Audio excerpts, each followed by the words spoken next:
তাহলে মোটামুটি আমরা ক্যালেন্ডারটা এবার পেয়ে গেলাম এবং 15ই মের আগে কোনো আম নামবে না, সরবরাহ করা হয়েছে।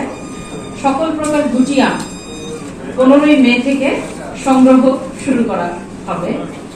গোপালভোগ আম 22শে মে থেকে, রানী পছন্দ লক্ষণভোগ 25শে মে থেকে, হিমসাগর বা খিরসাপাত 30শে মে থেকে, বানানা ম্যাঙ্গো বা ল্যাংড়া, বানানা ম্যাঙ্গো এবং ল্যাংড়া হবে, হ্যাঁ দুইটা যা কালারের, 10ই জুন থেকে। আম্রপালি ফজলি 15ই জুন থেকে। বাড়ি 4 বাড়ি আম 4 যেটা সেটা 5ই জুলাই থেকে।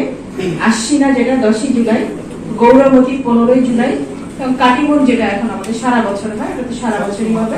এবং বাড়ি আম 11 বাড়ি আম 11 যেটা সেটা সারা বছর যেটা হয়। তাহলে মোটামুটি আমরা ক্যালেন্ডারটা এবার পেয়ে গেলাম এবং 15ই মের আগে কোনো আম নামবে না। 15ই মে থেকে শুরু হবে আমাদের গুটি আম। আবার 15ই মেতে যে আবার রানী পছন্দ বা গোপালভোগ নামবে না। এটারও যে টাইম দেওয়া আছে সেই টাইম অনুযায়ী আমরা নিশ্চিত করবো ইনশাল্লাহ এই আমগুলো এইভাবেই বাজারজাত হবে। এবং এক্ষেত্রে আমার সাংবাদিক ভাইদের কাছে একটা অনুরোধ থাকবে, আপনারাও এই বিষয়টা আমাদের সাথে শেয়ার করবেন।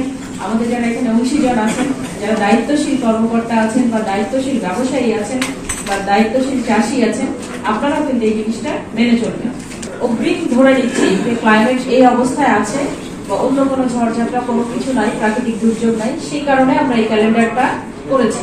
কিন্তু এর মাঝে যদি এমন কোন সিচুয়েশন অ্যারাইজ করে যে চাষি ক্ষতিগ্রস্ত হয়ে যাচ্ছে, আম নষ্ট হয়ে যাচ্ছে, শিলাবৃষ্টি হতে পারে বা অন্য কোনো বিষয় হতে পারে, সেক্ষেত্রে উপজেলা প্রশাসনের সাথে যোগাযোগ করে সংশ্লিষ্ট চাষি ভাইয়েরা সেখান থেকে অনুমতি নিয়ে তারপর আপনারা কার্যক্রম গ্রহণ করবেন।